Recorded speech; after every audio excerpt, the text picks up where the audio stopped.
I'm afraid that the economic sanctions that they're seeking is not going to have much effect and is somehow out of a desperation to take some action in punishing Iran. If it targets the general population, just like Maj said, the economy there is in very bad shape and it would hurt the ordinary people's pocketbook. And they're not going to be happy about that. If it can target truly the Revolutionary Guards and institutions responsible for repression, I believe it would be welcome. And let me just add what I hear from talking to people inside Iran. People are very exhausted with the international community's fixation on the nuclear issue. And they think that why isn't Iran's international obligations under human rights treaties that it has voluntarily signed are not as important?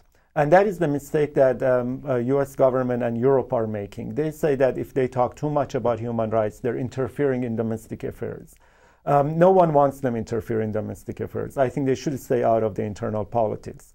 But using the international treaties to hold Iran accountable for the human rights issues will really open up a space where we will know where does the majority of population feel like about the nuclear issue. And I think that input into policy, which is lacking inside Iran, like we don't know if government policies really are a reflection of the general mood of the country, that could lead to a peaceful solution of the nuclear issue. Does it send a strange message, Kelly, that the government of the United States is taking action around the nuclear question and not around the human rights question, it seems? Oh, absolutely. I mean, from the very beginning, everyone has been saying how hypocritical. In fact, just to drive the point home, I was asking one of our reporters who monitors the Iranian press for us, like on a minute-by-minute basis.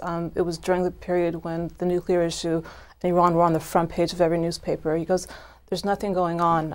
I said, "What about the nuclear issue?" But it's become background blabber, basically, for most Iranians, because that's the one area I think, in terms of the Iranian perspective, they're the weakest, because there hasn't really been the kind of conclusive evidence this is happening.